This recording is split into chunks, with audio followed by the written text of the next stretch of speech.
and we were watching one of his videos. I think it was the video that I linked you to. And Yeah, the so, dude in the van. yeah, Jude in the fan. And even things like that, and the young lady from that video mentioned that she was having a hard time just kind of making a statement as a woman. So I guess my first question is, as a woman in the creative space in general, like how often do you seem to have issues with that, or do you not have any issues with that? Um, Me personally, I don't have issues with that because I told you before I was in the unit, the NOTC unit at my the school. Mm-hmm. There's like, and I was in the Marine side, so there's like no really much gender roles except for the basic chivalry and all that. Mm. So I'm used to not paying attention to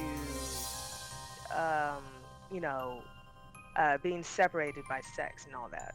So Gotcha. when it comes to the video game industry, I've had people come up to me saying, "Hey, I like what you're really doing. You're a female in this hard gaming industry, male-centered field." And I'm like, "Oh, yeah, that's true, but it doesn't really affect me directly. People just look at it as like I guess like a jumping or starting point." Mm-hmm. Because what I have noticed actually is that there's not that many females in the esports side of this industry.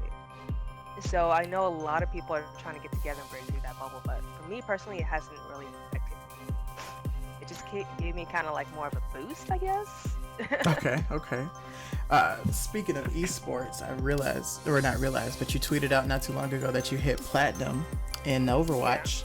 Are you thinking about going the esports route?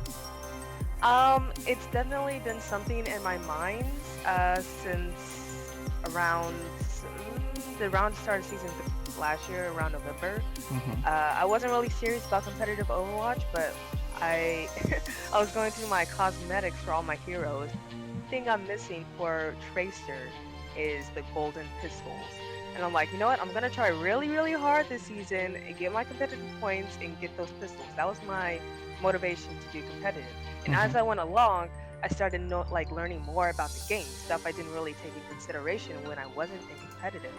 And so, besides that, I started watching the Overwatch League and all that other esports team stuff. And then I started teaming up with other people who are at a way higher skill level than I am at the game. Mm-hmm. I've been forced to kind of switch roles because I'm usually DPS. Now I'm playing like a mean ass Lucio. I play Lucio like I play Tracer. It's kind of weird and it's kind of a chore, but it works. And after, when I was at PAX South, I was playing Overwatch for DX Racer, and I was playing with Team Hammer. They're number 9 in the US right now for Overwatch, Ooh. in the world. Okay, okay. And so I was playing them. They were actually watching me play Tracer because I was just sticking around. Like, hey, you want to get a team together and do some 3v3s against us? I'm like, wait, what? Okay, okay. Yeah, so esports is in the back of my mind. I'm actually playing with a few Smurfs right now for esports to get me up to diamond before the end of the season. So Okay. that way, when season 4 rolls around, I'm going to try to go for master, see where I end up with that.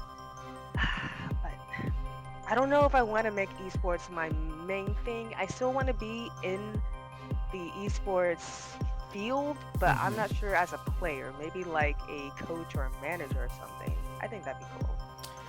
That would be interesting. And that also brings up my next topic. It's like you have seen my notes already. So, because you're a girl and you're looking into esports, or it at least crossed your mind, the whole controversy with Zoe Berger about a month or so ago. Have you heard anything about that? Yes, I have, and like I gotta commend her for working that hustle. like, Okay, okay. here's another example. Keemstar. He's a dead meme right now, and I don't really like his content, but he was working that hustle, and I gotta commend him for that. Hmm. It was a bad hustle, but he was still working it. And same thing with Zoe Berger. Like she, um, I wouldn't say she knows what she wants right now, but right now, she actually wants that hustle.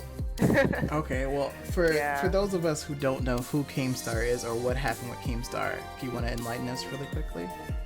Keemstar was, well, he's the host of Drama Alert. He would basically report on from like small drama to big drama. He wouldn't fact checked all the time, so he would get backlash. So he's pretty much the Fox News of YouTube. Not TMZ? At least TMZ got some direct sources. Oh, okay. I'm not too big on like the news. Like the news for me is like Philip DeFranco, and that's about it. Yep. Phil DeFranco is the only news show I watched. Literally. And then like hashtag Twitter.